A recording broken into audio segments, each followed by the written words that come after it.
The U.S. men's national team is back. The boys kick off their first match since February 1st against Wales on Thursday. Greg Berhalter has taken a young and relatively inexperienced group of 24 to Cardiff.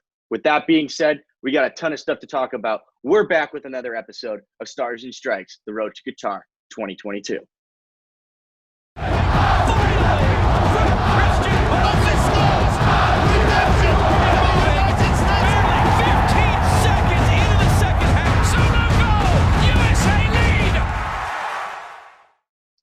Welcome back, guys. Like Chaz said, we have a really fun stuff to talk about today. Because of that, we finally are playing a game, and it's going to be fun. We've been waiting for this moment for a long time. Beginning of February, man. It's been forever since we've been able to watch the boys. I know, and I think what's especially special about this game is COVID kind of played in our favor for once, because it's kind of forcing Greg to play with his European player pool and or not necessarily only his European player pool, but his international player pool. So we're not seeing much of the MLS players, and so we're getting more of those European youngsters that may not have the experience, but they're going to be taking the spots of, say, Michael Bradley or Josie Altidore this time. They're taking all the core spots in this specific camp. So the roster is what we're first going to talk about, because it's especially interesting. Very young, like Chaz mentioned, and inexperienced. So rather than having those core older players, we now have players like Christian Pulisic who are getting a call up just because of their notoriety in the squad, right? Yeah, and like you said, there's only one MLS player in this entire 24-man squad, and that was Sebastian Lletget. And the only reason he's there is because Josh Sargent wasn't able to leave Werder Bremen. They said he couldn't go due to COVID-19 protocols. And I mean, think about all the new faces. We got Yunus Musa, Johnny Cardoso. I mean, there are a ton of guys on here that do not have caps.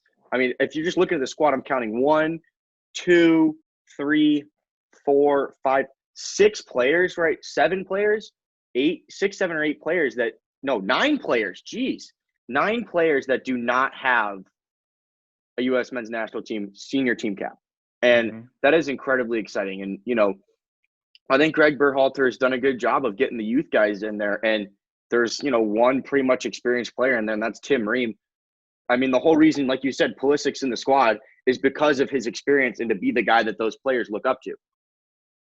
Yeah, and going back to it, I'm just looking at all these zeros when it comes to caps, and that's really exciting, and especially when you consider that because we don't have many other formerly, go-to players, these players are going to be the ones stepping up to even start and play a lot of minutes. I mean, we've been talking about Sebastian Soto. With the absence of Sargent now, Sebastian Soto could be looking at starting against Wales for sure, and that's for his first cap. It's something exciting to see.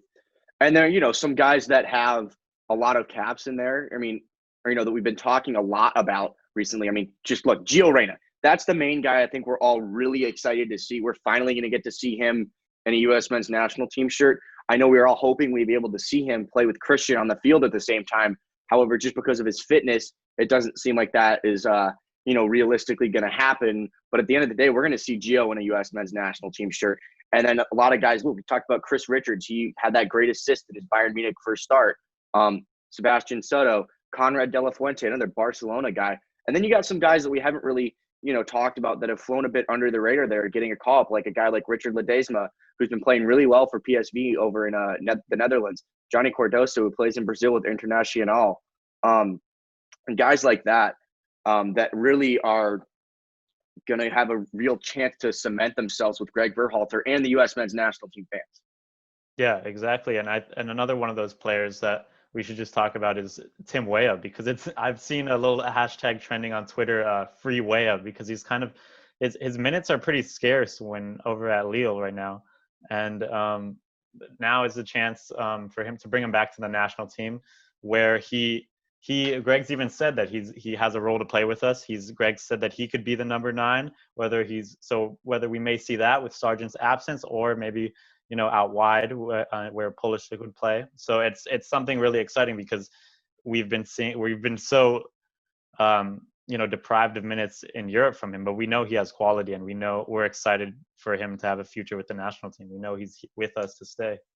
Absolutely. He's an extremely talented player. I mean, Lille bought him for a lot of money. And I think his lack of minutes might just be down to his lack of fitness and his lack of availability. He's been hurt for a long time. He had, that really bad long-term injury that kept him out for almost a year. And it takes time to get back. It's not just the fact that he can run this fast. It takes time to get back that match sharpness, to get back up to the speed of which it is to take, to play in one of the biggest leagues in the world. And that's exactly what, Lille are in. They're in a title challenge right now. Do I think near the end will they be there with the likes of PSG and Monaco and all those guys who probably just have deeper squads than they do, and with the jam-packed scheduling, I think they might fall off a bit, and that's maybe where we see Tim Weah finally start to establish himself more in the squad and get more minutes, especially coming into this January period where all the cup games and the Champions League and league games all start to pile up. I think that's really where we're going to see him, get consistent minutes on the field. But this national team minutes are going to help, and we're going to be able to see him for a while. Like, we have not seen him in it for a year in the U.S., and I'm super excited to see him because he's such a talent. He's such an exciting player. I mean, every time he's on the ball around the box, you feel like there's something that's going to happen. He can just, turn his defender, little step over, push it to his right foot, top corner. Like, that's the type of player and the type of talent that he is. Yeah, definitely. And just going off of that, another player that Greg Berhalter has been talking highly of is Tyler Adams. Greg Berhalter has come out and said that he can and will play that number 6 role for us, which I'm really excited to see. I know that's kind of the Michael Bradley role. Yeah, exactly. But I think what's going to be a bit different from what we see from Adams is his ability to drop even further in between the two center backs. When we transition into attack, Adams is going to kind of play that maybe third center back as our two fullbacks fly up forward. So he's going to drop maybe even deeper than Bradley would at times, and he's going to play a really dynamic role in our team. And so Berhalter has come out and said that, yeah, he's definitely can and will play that role. So I'm really excited to see him there. Yeah, and exactly. And I think it'll be a different type of player than Michael Bradley. Obviously, last episode, we talked about how we do think that Michael Bradley still has a very distinct and defined role that he can step into, and he will be a part of this team going forward. But he doesn't quite have the legs that Tyler Adams has. Tyler Adams is one of the most athletic players that we have, and that's simple. He can drop deeper and still be able to push forward and attack. Michael Bradley, at this stage in his career, is much more of just a ball distributor. I think he's the best distributor that we have of the ball, but I'm excited to see Tyler Adams. We're going to get into our preferred starting 11s. I put a little bit of a twist in the type of 11 that I would like, or ideally would like to see Greg Berhalter put up. So I think the partnership between Weston McKennie and Tyler Adams is going to be one of the core things that we have going forward. And, when you're talking about a national team, you have those core players. You got your spine. That are going to carry you through World Cups. If you look at France in the last one, you had Pogba, Griezmann, and then back you had Varane, Lloris. If you go even back farther to Germany, you had Neuer, Boateng, Lahm, Schweinsteiger, up to Klose. It's the middle of the park players that are going to be there every single time you have a national team call, every time you have a competitive World Cup, Gold Cup, Nations League, the guys that are going to be the first names on the team sheet. I think the two of them, along with Christian Pulisic and probably Zach Steffen and John Brooks, are going to be our guys. Yep, 100%. And I think more than anything, I think Adams' role, if he does solidify that spot over Bradley, I think it's going to go a long way in taking our play back from, say, just playing possession, how Greg used to want us to play, and now we're going to be playing more of a high-pressing, more dynamic attacking team rather than just trying to maintain that possession, which we obviously couldn't really do that well. So if we play, I was just going to say that's been like one of the most frustrating things I think since Greg Berhalter has taken over. Some of the trying to play out from the back when we just didn't have the players on the field that could do it. We're trying and play this tiki-taka type thing, and the reality is we just did not have the type of players that could do it. Yeah, Michael Bradley could do it, but can Tim Ream do that? No. Can Nick Lima do that realistically? No. So it just, even Zach Steffen in some of his interviews that he said with Herculez Gomez, he was saying eventually just hit the ball long. And that's a guy that plays for Manchester City. Mm-hmm. The team with the coach that's famed for the guy that came up with Tiki Taka. And yeah. it was just one of the most frustrating things. And it was like, why are we not playing this high tempo? We have all these players. We got Pulisic, we got Weston McKennie, we got Tyler Adams, we got Tyler Boyd. These guys can run. Let's high press and try and win the ball high up the field and attack quickly. And I think that's another evolution of Greg Berhalter, and hopefully something that I can see us doing in the future. Yeah, definitely. It's funny you mentioned that interview with Stefan, because he even criticized the national team to the point of it seemed so like he was genuinely frustrated as to why our play style was like that when it clearly wasn't working. So moving forward, I think Greg hopefully has the idea by now that this batch of players is meant to play in a different way. What do you think, actually, another thing that Greg's been talking about, what do you think about the possibility of playing in a false nine role, whether that's with Christian in that spot or Weah, who knows who else it could be, Zardes even, but what do you think about that? I think it's a good alternative if Josie Altidore is not available, because the reality is Josh Sargent has finally been able to start and get some form up for Werder Bremen, but outside of Josie Altidore, we do not have a proven goal scorer at that striker position. And Josie's had some fitness problems. We saw even at the 2014 World Cup when Josie went out, we didn't really have an answer in that first one. Aaron Johansson just wasn't at the same quality of Josie is. And I think that is just another type of way that we can play. And if the more ways we can play and the more ways we can break down a defensive line, the better this team is going to be and the more prepared for each and every different opponent that we have. If that's Christian, playing that little Leo Messi role back in the 2010 to 12 Barcelona, the Pep Barca years, that'd be huge, because Christian can drop deep in the role and, keep going. I don't think it's going to be necessarily a Roberto Firmino type thing, because I don't know if we necessarily have the type of goal scoring wingers that Liverpool have, but it's definitely a possibility, because, think about Gio Reyna or Christian Pulisic coming off the wings with a guy like Tim Weah dropping deep and trying to just distribute. Yeah, exactly. I think if it reaches the point where we don't have a central figurehead like Josie to play, to, feed the ball to, or, focus our play towards, I think it may definitely come in handy to have someone like Pulisic take up that role in the center, drop deeper and start creating so that we could bring the balls out wide and, get offensive that way, because it's good that Greg's thinking about ways that we can get out of a sticky situation where we may be stuck going down the middle, take it wide, distribute from deep. And so it's positive that he's thinking about Pulisic in that role, even not just Pulisic, but in other players too. So. I think Christian's best position, at least for the national team, is probably going to be as a number 10. We'll get into why I think the, formation would be the 4-2-3-1 would probably be the best formation, at least for the current crop of players that we have. But that just adds a different level of pressing ability, honestly, because if he's able to drop deeper, he can press those midfielders, and our other midfielders can press it. And it's just, it crams the space up in the middle a lot more. And when you get the ball, you can have him get the ball and run at the defense. He's not playing the last man, and it's able to just, be able to have him do what he does best. And that's honestly scare the crap out of defenders when he has the ball at his feet. Right. Yeah, exactly. I'm looking forward to seeing whatever I think the style is definitely going to be interesting to see what Greg takes, because I know you're predicting that 4-2-3-1, and then I've heard a lot of talk about maybe a 4-3-3 and out of defense. So we'll see how that plays out. So going into that, let's talk about our predicted starting 11s. You want to go first? Yeah. So for this one, guys, we're just talking about what we think, or what we would want Greg Berhalter to choose as his starting 11 against Wales. Not necessarily what we think he's going to do. We'll talk about that too. But for me, I think Zach Steffen is pretty clearly our number one. I think he's the best goalkeeper we have. I'm pretty sure Greg Berhalter thinks the same thing.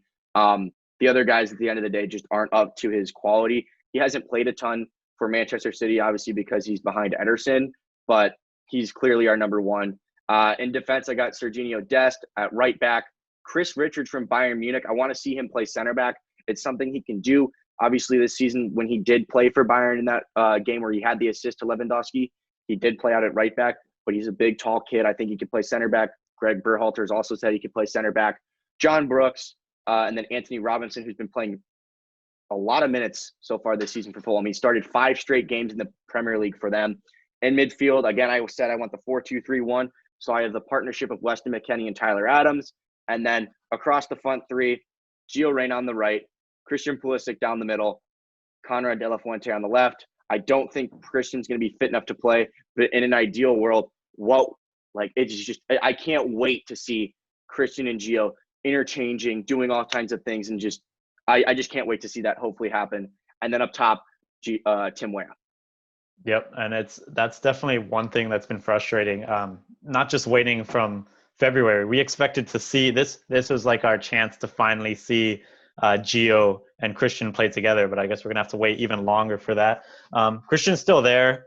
For those listening, Christian's still there to play kind of a good leader figure to kind of bring all these young players together, because he did follow through that same path as these young players that are playing now, and he's just gonna be he is day-to-day fit, so we'll see what happens. But I think they're definitely going to hold off on playing him. He has the second most caps. Christian has the second most caps in the squad. Tim Ream has 40. Christian has 34. And, he's still only in his young 20s, but he's still considerably one of, if not our most experienced player in the squad in terms of big game minutes. Right. Yep. And so with that, I think I'm going to go into my list now too. Let's see it. All right. So I think we got a lot of the same, but I'm going to actually go for a difference in formation. I think it's going to be more of a 4-3-3.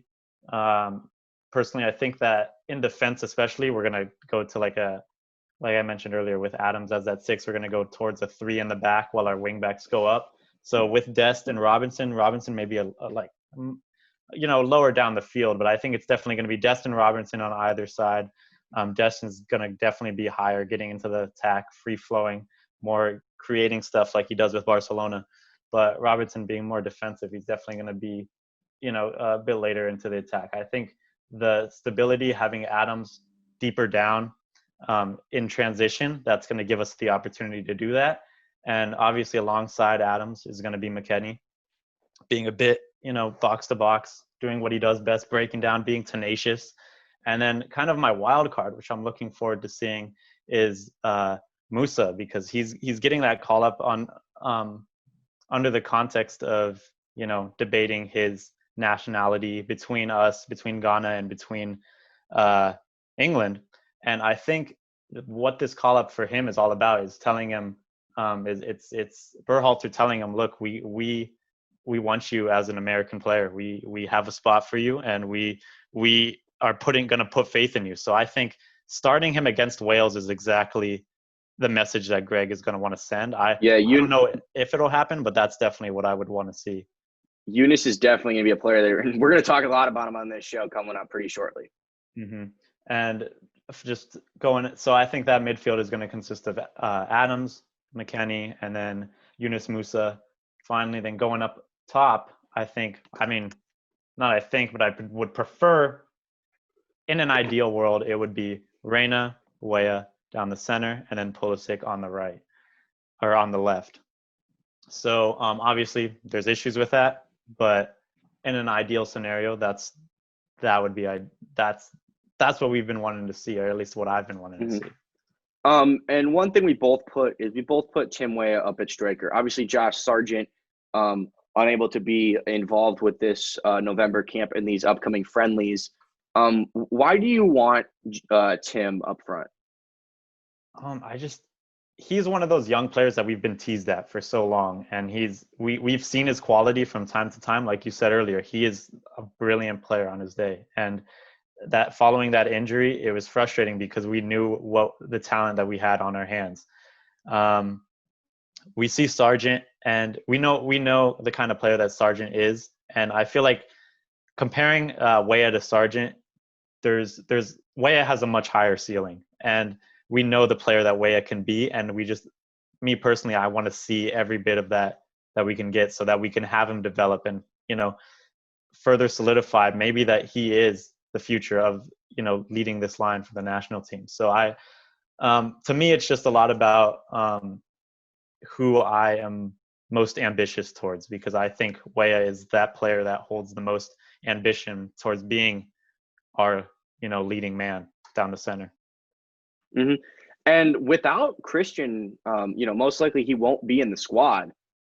Gio Reyna is probably going to be the guy that is the main creator for this team. And I can't wait to see that. He's 17 years old, and he's already one of the first names on the team sheet and pulling the strings over at Dortmund. He's going to be doing the same thing now for the national team. And it's going to be really exciting to see him play alongside these guys. It's probably going to be a bit telling too, because without having Christian as our main man, our number 10, a lot of pressure is going to fall upon Gio to be our creator, our inspiration in midfield. So with Dortmund, where he has the likes of Royce or Hazard around him, now Gio's going to be the pivotal creator of what our attack is going to look like. And if we're flat, he's going to have to change, and if we're dynamic, that's just props to him. So maybe it's for the best that Pulisic isn't here, just so we could see what Gio has to offer on his own, so that he is able to take on that weight of being. I mean, he is 17, but we're putting him into this. Actually, is he 18 yet? I know his birthday's coming up. No, but it's coming up. Yeah, it's coming up. But we're putting this tremendous pressure on this player, and I know he's a player that's competitive, and I know he's a player that likes to take these opportunities. And I think this is the opportunity without Pulisic to show us what he's got. Yeah, and one guy that neither of us had in our starting 11, but just got his first senior team call-up, is Sebastian Soto. We mentioned it. He scored 5 goals in 8 games for Telstar. He's playing in the second division of Dutch football right now. And I think he's a guy, he's going to start one of the 2 games. I think Weah probably gets one of them, and the other one goes over to Sebastian Soto. Definitely. I think, although we both, I think, had Weah as our preferred number 9 or preferred striker for the game, more likely, I think it's going to be that Soto starts down the middle. If anything, I think Soto is going to be our starting striker against Wales. So that just gives Weah the nod against Panama for the following game. But that being said, it's nothing against Weah, but I think it's giving Soto the similar kind of opportunity that we are giving to Musa, because Soto obviously has those nationality concerns where he's going to go, and I think we need to say, look, we definitely, like you said, we have a spot open at number 9, so Soto could be that guy, and I think Greg wants to tell him that he could take that chance. And Sebastian Soto is a guy that really, he's really talented. Like he hasn't quite gotten the same, praise that a guy like Josh Sargent or even a guy like Tim Weah has. I think his ceiling's probably a little bit lower than him, but I mean, he was one of the guys that I think people were really starting to get excited about back at the Youth World Cup a couple of years ago. He was a part of that team that had Mark McKenzie and Paxton Pomykal in it, and I think. We're trying to keep him away from Chile, similar to the way they're trying to do with Yunus Musa. Is Chile was going after this guy. He's been balling out in the second tier of Dutch football, and I know it's not quite the same level as some of the other players are playing at right now. I think there's a very good chance that he does get back to that. But at the end of the day, he's a player in form, and sometimes you just got to go with the player in form. That's definitely right.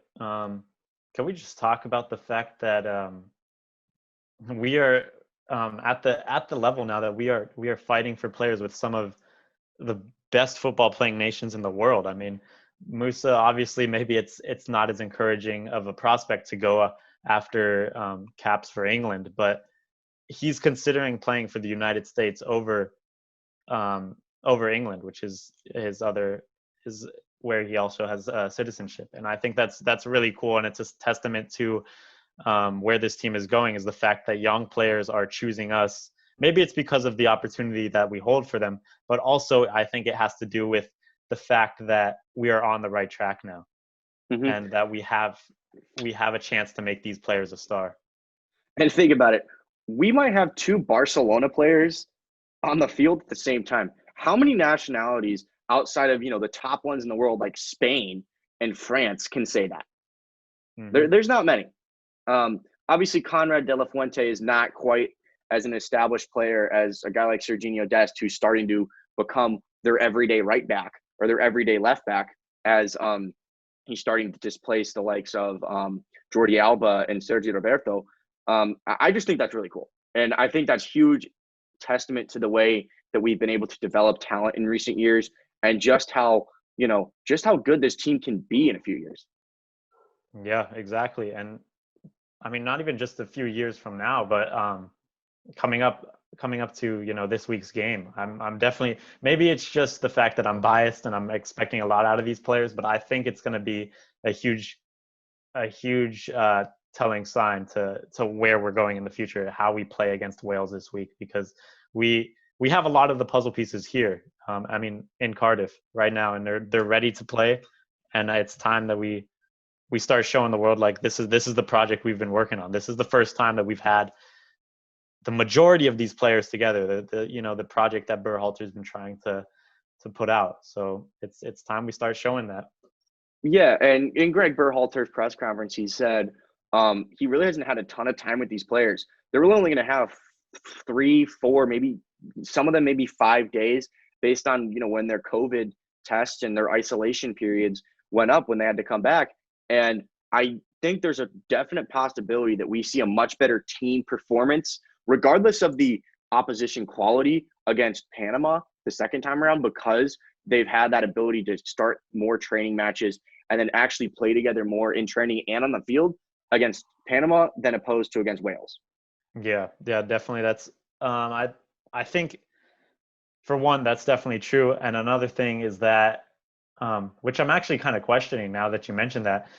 Do you think that Wales is going to be the Showtime game that Berhalter is going to want to show off? That's our first, our strongest players, or do you think that's going to be more against Panama? I honestly have no idea. Like I've been hearing both things from his press conference. He's just been saying how excited he was to finally get, a chance to work with him. He always talks about how he's a hands-on coach. He wants to be there, show players on iPads and whiteboards what he's thinking and how he wants them to play. So I definitely see a scenario where he's like, all right, we're going to go with the more experienced guys. Let them go, give Tim Ream a shout, Matt Miazga, get the guys that have been there before and done it. I think Gio Reyna starts regardless in this first game. But, I mean, outside of him, and I mean, I could see a scenario where we go experience the first round and then let the young kids get their first opportunities against Panama. But he could also just give the guys that are their first one against Wales and be like, look, we're going to go against a CONCACAF opponent. I want our, more stronger team, or more likely what we see our team going into qualifying in Nations League, the guys that we see them, I want them getting accustomed to playing with each other against a CONCACAF opponent. Yeah, that's definitely one way to look at it, because a lot of people, you can either look at it as like Wales being the big game because obviously they're a big British team, like big football playing nation. But that at the will same be time, the commercial big one, like the one that, yeah, the TV commercials, worldwide, the one that people might be watching and being like, oh, we're going to see Gio Reyna go up against Aaron Ramsey. Oh, we're going to see Conrad De La Fuente and Gareth Bale, Sebastian Soto, Tim Weah versus Harry Wilson and Daniel James. It's, it's the bigger name players that they're going against. But the one that actually might be more important of a game is Panama. Yeah, exactly. Because how often do we play against Wales versus how often are we going to play against Panama? If Panama's clearly are going to be a testament to how we're playing, in CONCACAF and all that, because they're, that South American side that we're going to be having to play against so often. So it's definitely not a case of full strength one game versus play whoever the next game, because both games are important in their own right. So one question I do have for you is, who's going to be your main man? Like against Wales. Wales play with a back three, a little bit of a different formation style than, some of the other nations. They drop at the back three or back five in defense. And who would you say there's the one key player for us to, if we're going to win the game, who's going to be the guy that makes it happen? I think there's obviously one guy that's going to be pulling the strings and making stuff happen, which is Gio Reyna. But the question for me is he going to be able to take up that role? Is he going to be able to be successful doing, taking on that weight by himself when there's not going to be that many creative players around him. So it's going to be interesting. You know, I would like to see Soto bang off with a couple of goals as well, but I think it all comes down to Reyna. If Reyna is on the ball, if Reyna's on point, feeling himself, then that's where everything's going to come through. I know this is his debut for the national team, but I don't think the moment's going to be too big for him. I mean, think about it. This dude's playing in the Champions League. He played against Bayern Munich last week and started that game. I don't think a game against Wales or a game against Panama is going to be too much to bury or to burden for him. Will he be able to be the main guy and actually, be the one that does enough to win victory?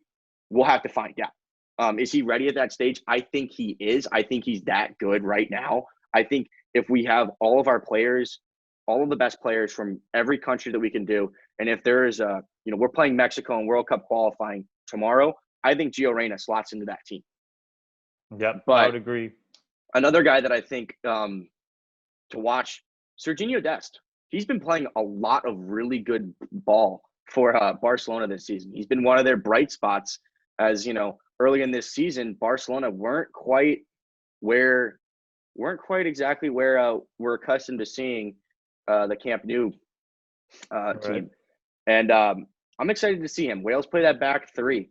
And if we could catch them in transition when their guys or when their wingbacks are flying high up the field, I could definitely see a world where little 1-2 with a guy like Tyler Adams or Weston McKennie, and he's whipping a ball in for maybe a back post run from Gio or a back post run from Conrad, or even like a Tim Weah, Sebastian Soto in the middle. So I think I really want to see Serge play. Is there someone off that we haven't talked about too much on this show that you're really excited to see? I think there's question marks when it comes to, obviously we're mentioning De La Fuente and Musa, but there also is a big possibility that we see other players. We may see Sebastian Lletget in either one of those roles. Obviously, he got called up for a reason after Sargent. Obviously, I mean, Sargent was nodded to be probably our starting number 9, and then he brings in Lletget instead. So who knows what role Lletget may play. But also with Pulisic out, we may be seeing Uli Yanez, Nicholas Gialchini. So we have to see. We're both predicting that, or at least we're both preferring that they'll probably be on the bench, but it's a very high possibility that Gialchini, with his form right now in France's second tier, that he gets a nod, or Uli Yanez even. So we'll see what Berhalter, especially. I think it also comes down to the formation as well. So we'll see which player. If we play a 4-3-3, I think it's probably going to be one of those wide players like Yanez or Giacchini. But if we go with a 4-2-3-1, we can maybe see Lletget in there as well. So, and you're talking about 4-3-3, a guy that we could see fit in there, maybe PSV's Richard Ledesma. Yeah. I want to transition the conversation more into defense. A guy we haven't really mentioned that's been playing a lot of ball for his new club is Reggie Cannon. I don't really think any of us. I think you'd be a fool to say that he's quite on the talent level of a guy like Dest.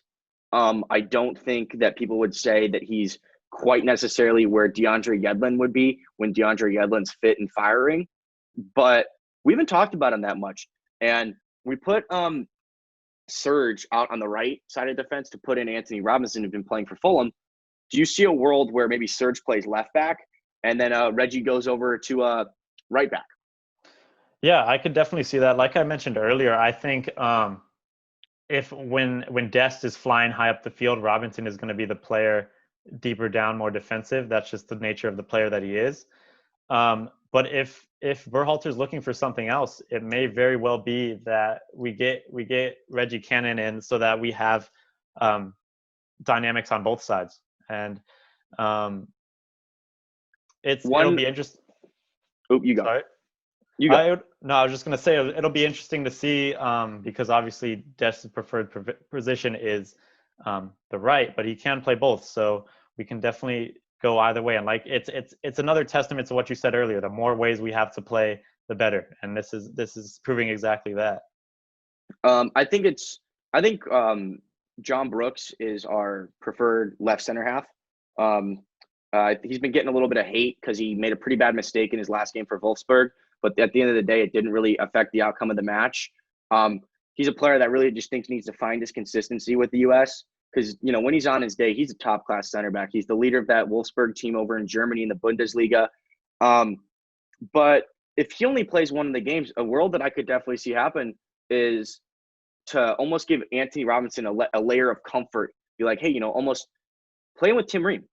That's the guy. That's his left-sided defense partnership that he plays with over at Fulham. Tim Ream plays more of the center back role. Anthony Robinson over on the left back position. Do you think that might be able to ease a guy like Anthony Robinson, who still doesn't have much of a national team resume as of now? He only has 7 caps.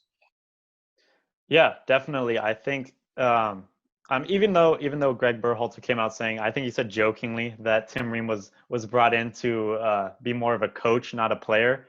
But like you're saying right now, if playing next to Anthony Robinson during, say, maybe the Panama game, if that is meant to be kind of his coaching role, that may be exactly what Berhalter is hinting at. If he's playing next to Anthony Robinson to cultivate him into this team, that's coaching on the field. That's going to help Anthony Robinson get comfortable and play the ball that he's meant to do. So with that coaching comment that you just made, do you see a world where Tim Ream and John Brooks are on the field at the same time?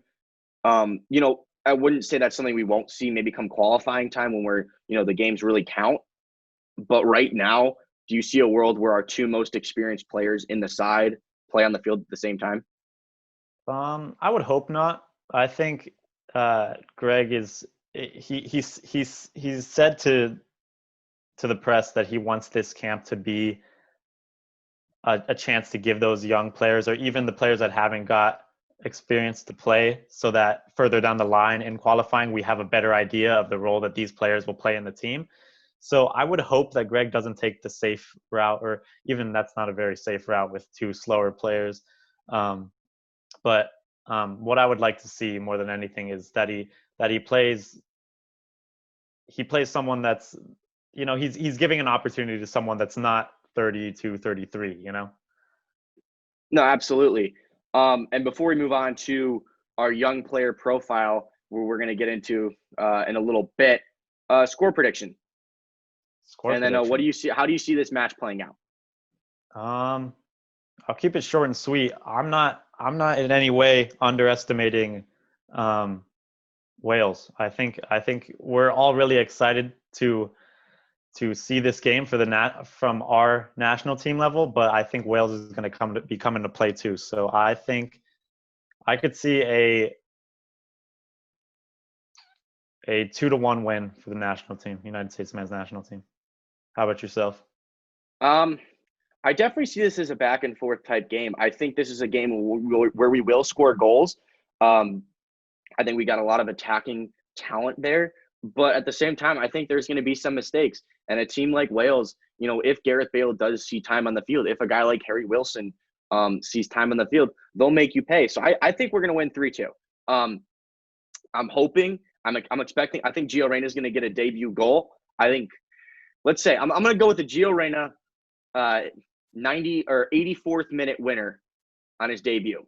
84th minute winner. Okay, well, I'll write that down. We'll pen it in. So 84th minute winner. The exact minute that it's going to happen. So I'll be watching 84th minute. We'll see it happen. So if you watch 1 minute of the game this week, make sure it's the 84th minute, right?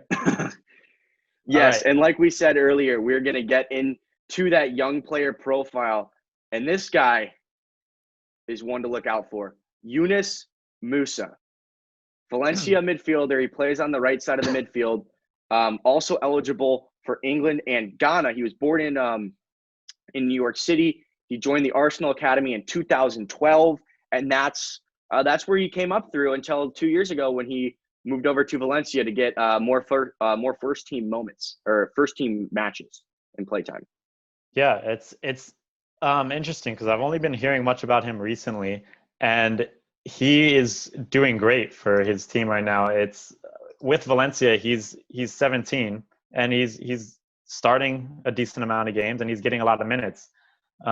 not just that, but he played against Real Madrid in Valencia's 4-1 win against them just last week, and he played a pivotal role. He had it was actually a goal disallowed by VAR. Yeah, and Valencia got 3 penalties that game, which may be the reason why they were able to build such a big lead over Madrid. But Musa actually he got one of those penalties after bodying up with Ramos, forcing a handball, I believe. And then he also netted a goal that was disallowed due to VAR calling it offside. So that's the type of activity we want to see from a young player, not just getting a chance, but getting involved, in big ways against a big team. And, opposed to a different, a guy like Tim Weah, who's obviously he's still coming off an injury. I think Tim Weah is probably still a little bit more along in his career, but Younes is getting consistent minutes. He started 7 out of the 9 La Liga games for Valencia this season. He most recently scored his first goal on November 1st against Getafe. Fantastic. He got the ball over in his own half and went all the way and finished it nice near post finish with his right foot. And I think the biggest reason he got called up, I don't necessarily know if he's going to slot right into a team if we have a qualifying match next, but to show him that, hey, we have a spot for you here. We see you being a player for us very soon. We think you can help us now. And if we can steal him away from England, I mean, that'd be a huge one because he has been the captain for the under-18s for the Three Lions. Yeah, it's really impressive what he's doing, especially for a team like Valencia. They've had a very strong midfield in seasons past with Parejo, players like that who are quality Spain internationals, and now Denis Cheryshev plays in that squad right now. Yeah, exactly. And we have an American player who's getting consistent minutes for a team of the stature of Valencia, and it's really impressive to see, and it's really promising if we're able to pin him down as an American international. Do you see him playing a big role in the upcoming matches? I think for sure he's going to play. I don't think you bring a player in like that, even though he is just 17, because of the whole international, like we have to fight to keep him playing for the U.S. Do you think he's going to play a pivoted role? Do you think he plays in both games, just in one? Because I think he has to play. Mm-hmm. You don't call him up to a November camp if you don't have him play. Right. Yeah, I think we will most likely see him in both. The question is, where will he be playing? I would be actually interested if he does play both games to see him as a right-sided midfielder, but he also can play more of a central midfielder. So we'll see which Greg is looking for him at, like which position Greg is looking to fill him with, or is he looking to be a more dynamic player for us? Well, an option in multiple parts of the field, because he has that exposure to both different positions. No, and absolutely. And I mean, you watch him play for Valencia. He's this dynamic, bold winger. He's a pretty big guy. He's very strong on the ball. He doesn't really get pushed off it. You see him pushing defenders around sometimes in 50-50 oppositions. He's skilled on the ball. He can finish. But then you look at it when he played for England in the under-18s, he played a bit more centrally, and you see a little bit more of this skill and the ability to pass the ball. So I think he's a versatile player, and I can't wait. And I can't wait to see him be part of this U.S. men's national team pool. He's a guy we haven't even talked about much of because he's been playing for England, and he accepted this call-up. I think there's a realistic chance that we get this guy. I think if he plays, and obviously you can do the one-time switch, and we're not playing in a competitive game for a little bit, but I could definitely see him playing here. If he plays well, I could definitely see him getting a call-up over to the national team camp in January. And, he is only 17, but he's showing he can play in one of the best leagues in the world. I'm pretty sure he's in a good position to start playing for us. Yes, sir. And that being said, I think we're about ready to wrap up the show now, but we just want to mention one more thing. Since it's game week, Chaz and I we're planning to get involved during the game. Actually, we're planning a little halftime show during the game on our Instagram Live. So tune in on Instagram, follow either Chaz or myself, and we'll be going live during the game to give you our thoughts, our analysis of what's happened so far. And we'd like to see you there to join us. Instagram Live, halftime. The game starts at 12:45 Pacific time, 2:45 Eastern time. We'll be online halftime, Instagram Live. My IG is Chaz_Messman.